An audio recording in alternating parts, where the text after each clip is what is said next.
Selamat datang kembali. Kita punya materi menarik nih dari Anda hari ini. Sebuah transkrip diskusi antara Michael Saylor dan Adam Back. Fokusnya, sesuatu yang lagi lumayan ramai dibicarain ya, model bisnis perusahaan treasury Bitcoin. Jadi, misi kita bareng-bareng dalam pembahasan kali ini, ya, kita kupas tuntas lah model ini. Gimana sih perusahaan jadiin Bitcoin aset utama? Terus strategi finansialnya apa aja yang mereka pakai? Metrik kuncinya apa? Risikonya? Dan gimana ini potensinya bisa ngubah peta pasar modal? Mari kita langsung bedah aja ya sumber dari Anda ini. Kita mulai dari gagasan intinya Michael Saylor dulu. Dia kan punya argumen kuat ya, kenapa model yang kelihatannya simple, cuma beli terus tahan Bitcoin, itu justru dahsyat banget buat perusahaan.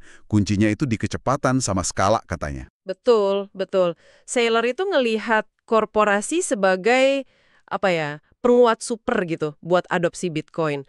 Coba Anda bayangin, seorang profesional, ya katakanlah dokter gigi kayak di contoh sumber Anda itu, dia mungkin cuma bisa sisihin beberapa ratus ribu dolar setahun lah ya dari gajinya buat beli Bitcoin. Tapi perusahaan publik itu, nah ini dia, punya kekuatan super yang beda banget. Kekuatan super ini maksudnya kemampuan buat akses pasar modal itu ya? Tepat.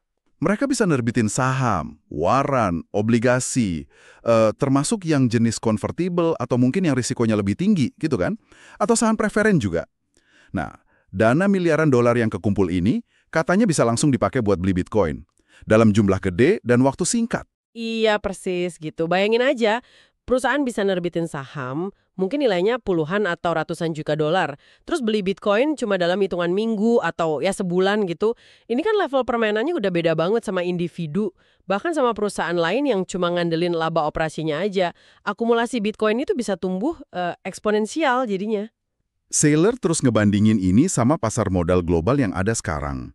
Pasar saham kan katanya sekitar 100 triliun dolar, terus pasar kredit malah lebih gede lagi, 300 triliun dolar lebih. Menurut dia, dua pasar raksasa ini masih jalan di atas ekspektasi arus kas fiat masa depan, yang nilainya cenderung turun dan persaingannya ketat banget katanya. Nah, disinilah modal perusahaan treasury Bitcoin ini masuk, menurut Saylor. Ini kayak jembatan gitu, menuju transformasi digital pasar modal. Jadi geser dari sistem analog abad 20 ke sistem digital abad 21 yang basisnya Bitcoin. Strategi intinya ya kayak yang dia bilang itu, terbitkan sekuritas miliaran dolar, beli Bitcoin miliaran dolar. Contoh nyatanya, dia ngangkat Metaplanet di Jepang ya. Anda mungkin familiar juga nih. Pas masih fokus di bisnis perhotelan, ya kemampuan beli Bitcoin-nya terbatas banget. Mungkin cuma $1 juta setahun. Tapi begitu mereka transformasi, terus mulai aktif di pasar modal, nerbitin saham, nah potensi akumulasinya itu loncat drastis. Bisa sampai $1 miliar per tahun. Gitu ya kira-kira menurut Saylor. Tapi ya ada tantangannya juga. Saylor ngakuin kok, hambatan utamanya itu proses nerbitin sekuritasnya sendiri. Aturan hukum, regulasi, itu kan beda-beda ya di tiap negara. Nah, ini jadi bikin semacam keunggulan kandang gitu. Perusahaan yang udah paham banget seluk-beluk pasar modal lokalnya, entah itu di Jepang, Inggris, Jerman, ya dia lebih gampang geraknya. Oke. Jadi itu kerangka dasar modelnya dari Saylor ya. Nah sekarang Adam Back masuk nih. Dia kasih perspektif analisis yang menarik juga. Terutama soal gimana investor nilai perusahaan kayak gini. Dia ngakuin juga sih, awalnya mungkin ini kedengeran kayak, pemikiran magis gitu. Yang jauh lebih bagus ya, dan skalanya juga lebih gede dari individu. Nah, karena itu menurut dia, wajar aja kalau saham perusahaan treasury ini harganya diperdagangin dengan premi. Jadi di atas nilai aset bersih atau NAV Bitcoin yang mereka pegang. Premi ini diukurnya pakai metrik MNAV ya. Kapitalisasi pasar dibagi nilai aset bersih Bitcoin. Jadi kalau MNAV-nya 2x, artinya pasar nilai perusahaan itu 2 kali lipat dari nilai Bitcoin yang dipegangnya. Kok bisa gitu ya? Kenapa bisa premium gitu? Nah, karena pasar itu berekspektasi perusahaan ini punya kemampuan buat terus nambahin jumlah Bitcoin per lembar sahamnya. Gitu. Buat Back, metrik kunci atau bintang penuntun North Star istilah dia ya, buat perusahaan model ini yaitu tadi Bitcoin per saham. Selama angka ini naik terus, ya pemegang saham diuntungin. Soalnya kan porsi kepemilikan Bitcoin mereka secara efektif nambah terus. Lepas dari harga Bitcoin saat itu gimana. Nah, ini pertanyaan penting nih buat Anda sebagai pengamat atau mungkin investor ya. Gimana cara nilai apakah premi MVNAV, katakanlah sampai 5x gitu, itu masih masuk akal atau udah kemahalan? Di sini Beck ngenalin metrik ciptaannya itu ya, bulan untuk menutupi atau months to cover premi. Gimana tuh cara kerjanya? Idenya gini, kita hitung aja kira-kira butuh berapa lama sih perusahaan ini buat membenarkan premi MNEF yang tinggi tuh. Caranya lewat akumulasi Bitcoin yang dihasilkannya dari strategi pasar modalnya. Contohnya nih, MNEF lagi 5x, artinya kan preminya 400%. Tapi kalau dilihat dari kecepatan akumulasi dia sebelumnya, dia bisa nambah Bitcoin per saham sampai MNEF teoretisnya balik ke 1x lagi cuma dalam 5 bulan misalnya. Nah, ini bikin resiko beli di harga premium jadi lebih terukur gitu. Metrik ini nih yang bikin Beck waktu itu ngerasa nyaman investasi di Metaplanet, meskipun MNEF-nya sempat tinggi banget. Tapi ya tentu dia juga ingetin tetap harus lihat faktor lain, kualitas manajemennya gimana, utangnya seberapa banyak, gitu-gitu. Oke, paham. Terus Big juga nyorot inovasi finansial yang menarik. Contohnya Bitcoin basis convertible note yang dipakai The Blockchain Group. Ini unik banget. Jadi kalau harga sahamnya nggak naik cukup tinggi buat dikonversi jadi saham, perusahaannya nggak perlu bayar utang pakai fiat, tapi bisa lunasin pakai Bitcoin yang udah dijaminin di awal. Ini kan ngurangin resiko gagal bayar secara signifikan ya. Wah, menarik ya. Terus Saylor, dia kan nambahin lagi soal metrik kinerja ya. Di MicroStrategy, mereka bikin istilah kayak BTC Yield.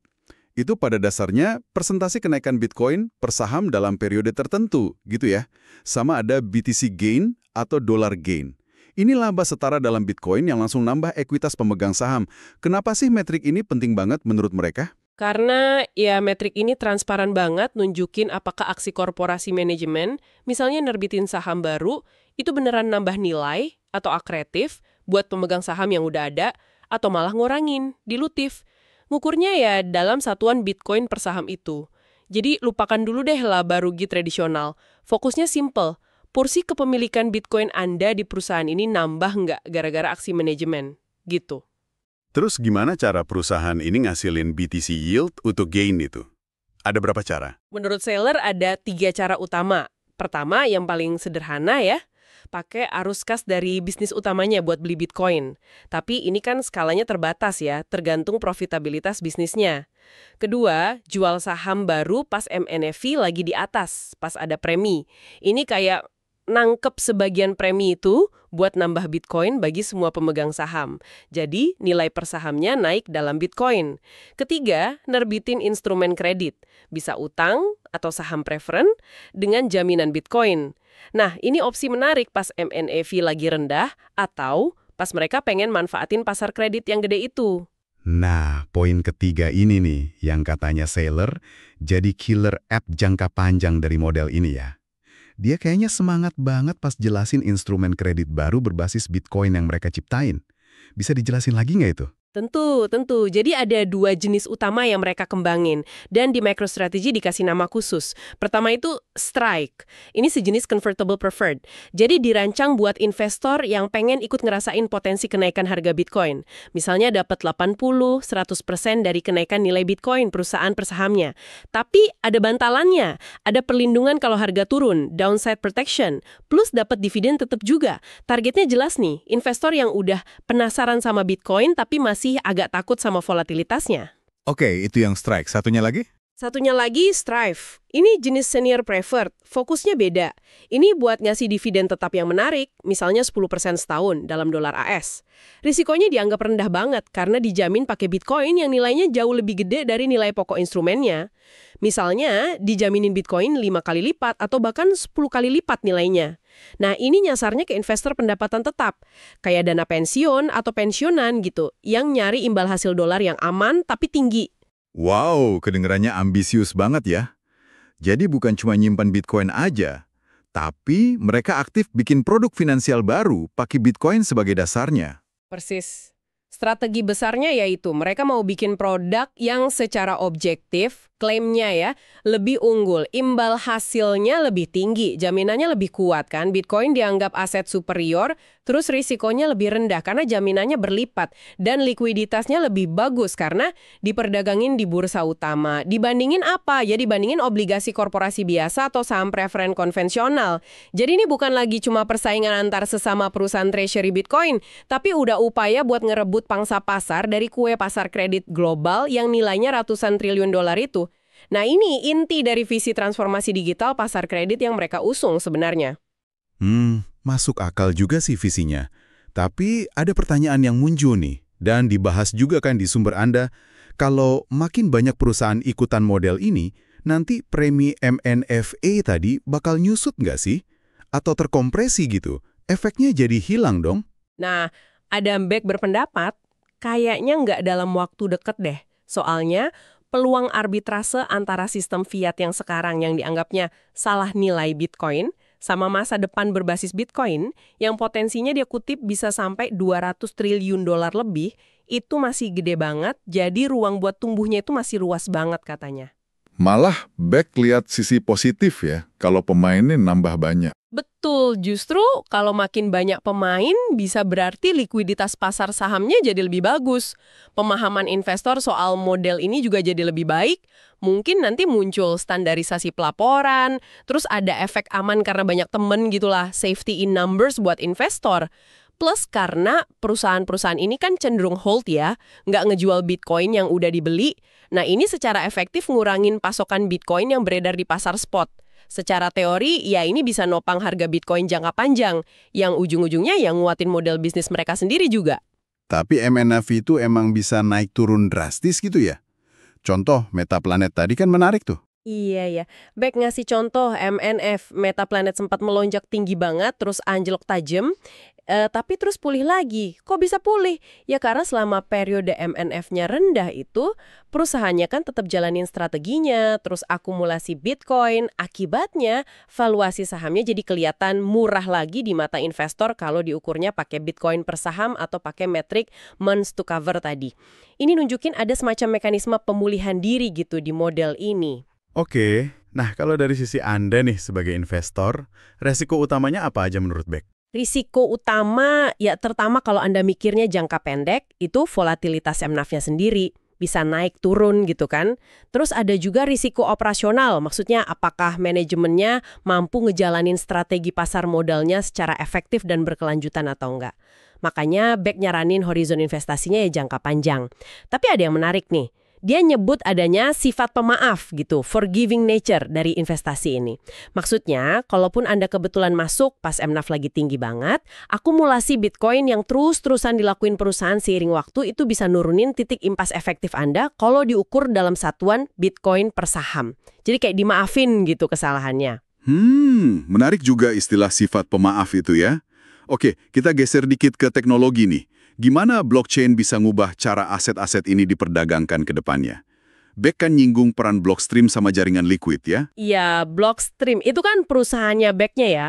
Mereka ngembangin liquid itu jaringan layer 2 di atas Bitcoin. Nah, ini memungkinkan pembuatan sekuritas dalam bentuk token digital. Coba Anda bayangin, saham MicroStrategy atau Metaplanet itu ada dalam bentuk token di blockchain. Keuntungannya apa? Wah, banyak. Pasar bisa buka 24 jam, 7 hari seminggu.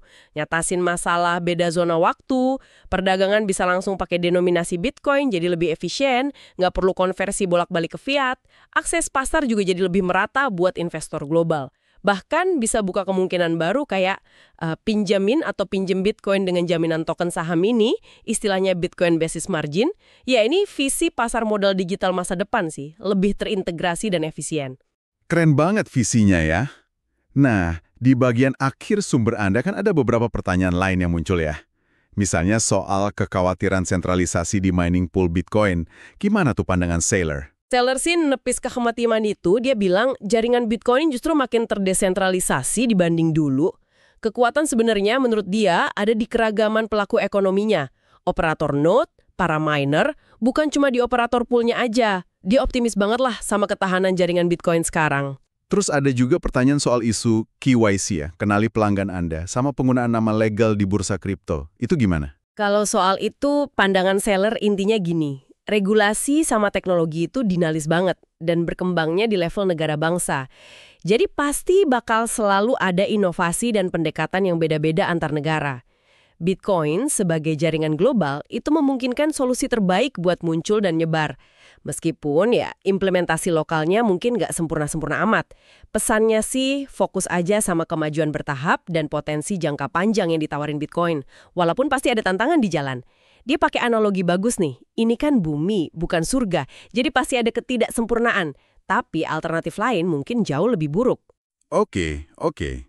Baiklah, setelah pembalasan mendalam kita ini, apa nih rangkuman penting yang bisa Anda ambil? Kita udah lihat ya gimana sebuah model bisnis baru lahir yang nyoba manfaatin kekuatan pasar modal buat akumulasi Bitcoin secara masif. Model ini didukung sama metrik kinerja yang unik kayak Bitcoin per saham, BTC Yield, terus ada inovasi instrumen finansial yang cukup radikal ya, kayak Strike dan Strive tadi. Perusahaan-perusahaan ini pengennya jadi mesin pencipta nilai yang aktif.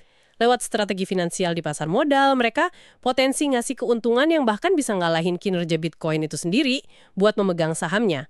Nah, sambil jalan, mereka juga coba nawarin produk investasi yang diklaim risikonya lebih rendah, tapi imbal hasilnya menarik buat investor di pasar kredit, tentu dengan Bitcoin sebagai jaminan utamanya. Nah, sebagai pemikiran penutup nih buat Anda renungkan, kalau model perusahaan treasury Bitcoin ini beneran, katakanlah booming gitu ya, dan diadopsi secara luas kayak yang dibayangin para pionirnya di sumber ini, apa coba implikasi jangka panjangnya buat alokasi modal global? Coba Anda bayangin deh, kalau triliunan dolar mulai pindah nih dari pasar ekuitas sama pasar kredit tradisional ke ekosistem finansial baru yang pusatnya di Bitcoin ini. Kira-kira gimana ya dampaknya ke nilai aset-aset lain yang kita kenal sekarang? Dari obligasi pemerintah, saham teknologi, sampai properti mungkin. Nah, ini pertanyaan besar buat eksplorasi Anda selanjutnya. Sampai jumpa di pembahasan mendalam berikutnya ya.